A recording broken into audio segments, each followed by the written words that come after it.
Warahmatullahi wabarakatuh. Bismillahirrahmanirrahim. Tabarakalladzi nazzala al-furqana ala 'abdihi liyakuna lil 'alamina nadhira. Allahumma shalli wa sallim ala sayyidina Maulana Muhammadin wa ala alihi wa sahbihi asma'in, nama ba'du. Yang sangat kula hormati keluarga besar Raden Asnawi sedanten mawon, mulai Gus Hafid bin Ni'am bin Zuhri bin Raden Asnawi sedanten keluarga santri niki kudanan nggih niati dudusan nonton mawon.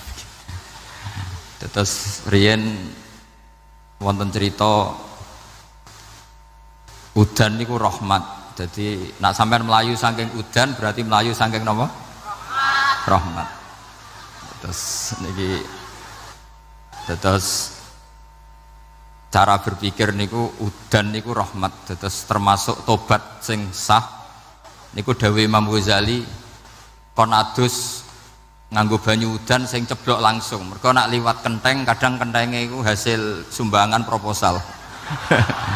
Terus mun sing langsung mawon, sing liwat plastik mun mboten mandi niku. Mboten mandi niku sing niku mak usama niku.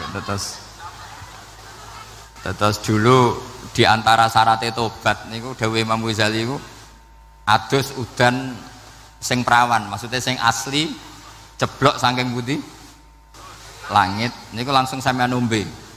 Nak tepak nggih tobat, nak mboten tepak nggih lara niku. Mergi asli. Terus kula matur nuwun sanget jenengan hormat teng Raden Asnawi. Beliau sekarang generasi keempat nggih, wonten sing generasi ketiga. Nasab kula kepanggih Raden Asnawi teng Asnawi sepuh. Terus Mbah Raden Asnawi gadah bah namine Abdullah Husnen, terus Ibu Ayu Sofiah niku binti Asnawi sepuh. Kula buyut kula kandung damaran niku Hafsah binti Maksum bin Soleh bin Asnawi sepuh.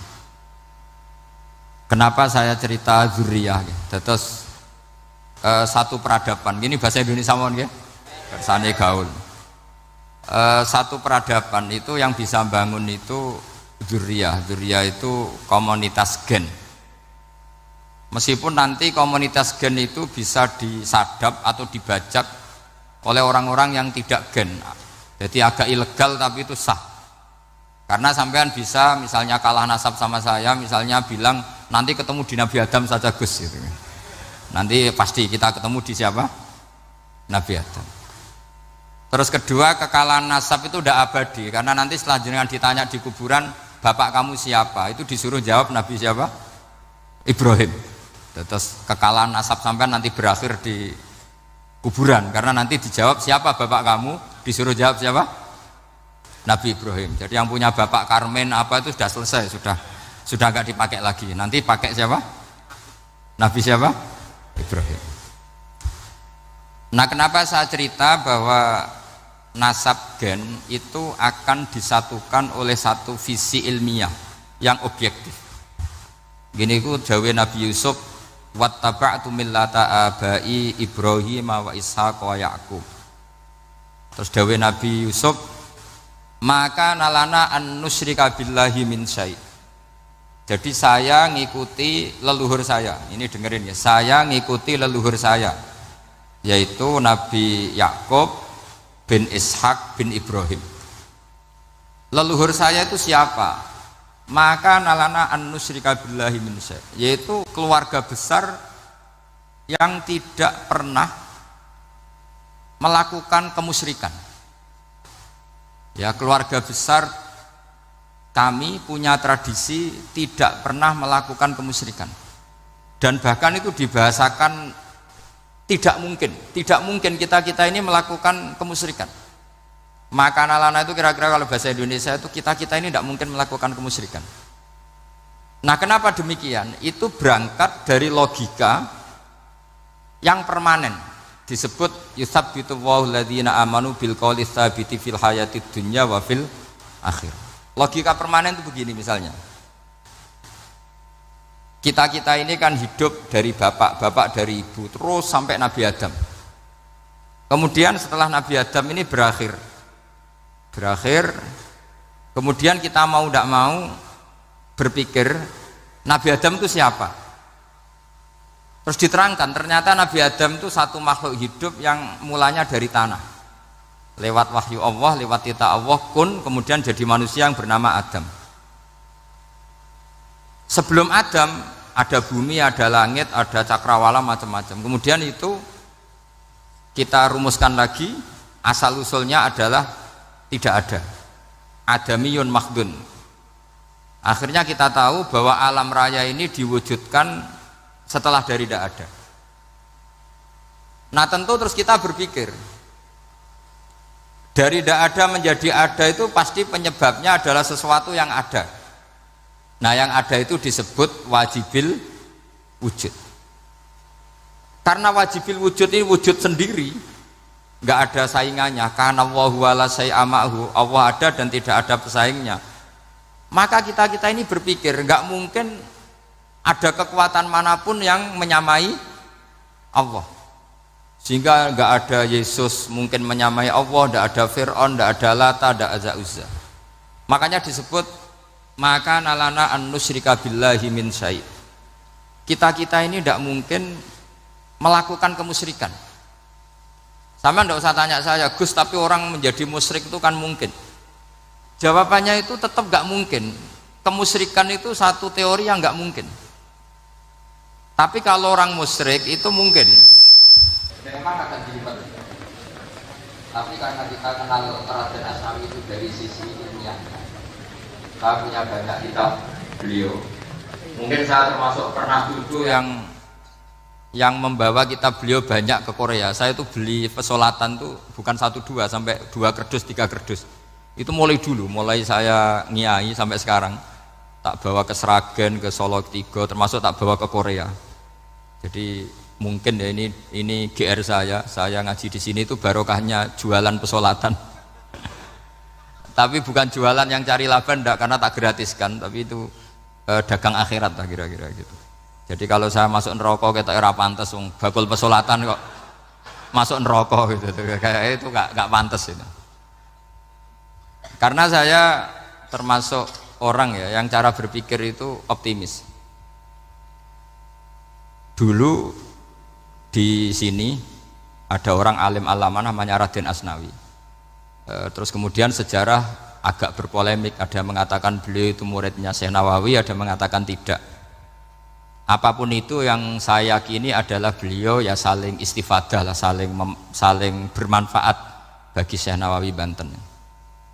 Saya punya catatan sejarah banyak tentang Raden Asnawi karena guru-guru kita itu akan ketemu di Syekh Nawawi Banten. Yaitu kita tahu misalnya saya ngaji Mbah Mun ngaji Mbah Zubair misalnya ngaji Syekh Fakih Mas Kumambang, ngaji Mbah Mahfud, terus ngaji Sayyid Abi Bakar Sato, terus ngaji Sayyid Zaini Dahlan. Kalau keluarga sini mungkin misalnya Gus Hafid, Mbah Niam, Mbah Zuhri, terus Raden Asnawi. Raden Asnawi kita tahu nikah dari istri mudanya Syekh Nawawi, yaitu Nyai Hamdana. Saya sering diceritani Mbah Mun, terus Nyai Hamdana punya anak yang namanya Zuhriyah dari Syekh Nawawi. Kemudian setelah dinikahi Raden Asnawi punya anak namanya Zuhri, Minan, Niam, terus sampai ke Gus Hafid, Hafid bin Niam. Kenapa saya cerita ini? Karena kealiman itu adalah sesuatu yang dibanggakan Allah. Imam Amudi itu ulama ahli matematika. Jadi ada ulama itu ahli matematika. Dia nggak pernah ngajarkan pesolatan, zakat, sholat, tapi dia ngajar matematika. Kemudian dari matematika itu beliau menjadi ahli tauhid. Sehingga nanti Mungkar Nakir itu nggak akan tanya dia marabbuka wa manabuka, karena dia punya rencana. Yang ngajar tauhid itu saya, kata. Jadi kalau dia akan malaikat akan marabbuka, pangeran kamu itu siapa? Malaikat malah dilawan. Kamu pernah ngajar tauhid? Saya ini guru tauhid. Singkat cerita, saking keramatnya Imam Amudi, kata Allah, ya Amudi, presentasikan ilmu tauhid yang lewat jalur matematika ke semua malaikat saya. Semua malaikat saya tahu cara berpikir matematis. Karena malaikat itu imannya itu iman mauhibah, karena dia malaikat ya iman karena tahu neraka, tahu surga, terus dia iman. Kalau kita enggak, Kita iman tuh pakai logika, jadi lebih keren. Loh betul. Malaikat itu ketika bangga, ya Allah, apa ada orang yang imannya di atas kita? Jawabnya Allah ada. Siapa? Ya orang-orang kudus, kata Allah. Kira-kira gitu. Kenapa? Ya betul. Karena kamu iman saya itu wajar, kamu tahu saya, tapi mereka nggak tahu saya tapi iman. Kenapa bisa iman ya Allah? Karena mereka punya logika, punya akal. Akhirnya Imam Amudi disuruh sama Allah presentasikan logika tauhid kamu lewat jalur matematika. Malaikat disuruh dengerin semua, isma'u ya malaikati, ini mimpinya wali. Terus Imam Amudi mulai mengajarkan nisbatul isnaini ilal wahid wa nisbatus salasa wal arba'ah ila ma la nihayatalah niku binisbatin wahidah, yaitu far'un minal asli wa huwa al wahid.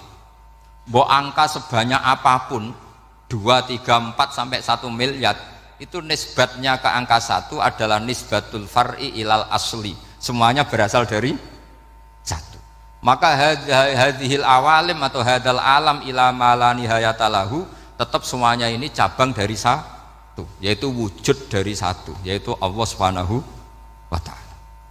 Sehingga semenjak itu ditiru sekian ulama, akhirnya malaikatnya mantuk karena kepastian kalau Allah satu yang diyakini malaikat itu sepasti logika yang dibangun orang-orang manusia ini, padahal tidak ngerti Allah Subhanahu wa ta'ala karena pakai akal. Sehingga di pondok itu orang harus ngerti mantek. Orang mantek itu ilmu yang jelimet tapi menyenangkan. Biasanya sing sinau ambek rokokan, sawangannya kayak filosof. Jadi paling gak agak paham dia alasan. Sementing nikmati rokok, tak pikir nikmati pemikirannya, ternyata nikmati rokok. Kayak kemarin saya datang ke resepsinya Gus Agil, saya itu tertawa terus karena dengerin Habib Mutahar. Saya membaca bahayanya rokok, setelah tahu bahayanya saya berhenti membaca. Tak pikir itu kan setelah tahu bahayanya saya berhenti merokok, ternyata enggak. Saya baca bahayanya apa? Merokok. Setelah saya baca, maka saya berhenti membaca, gitu. Bukan berhenti merokok. Itu ilmu kelas tinggi seperti itu harus mantap. Pernah beliau ditegur dokter, Beb, kalau rokok terus nanti mati. Tenang saja, saya masih bawa korek. Dikira itu kan orangnya yang mati, ternyata beliau enteng saja. Santai aja dok, saya masih bawa korek. Jadi saya bukan nyarankan santai rokok, tapi orang rokok itu memang punya logikanya sendiri. Kalau Banafek Hajen itu masih pernah bahasa juga, karena Banafek juga turunan Mbah Mutamakin. Hak, rokok itu haram tau ora? Nak cara kula darani haram sebuti bah. Lah iya, nak haram ya bener aku. Mulane tak obong, barang haram apike diobong. Jadi saya sama orang-orang sepuh itu tidak pernah menang.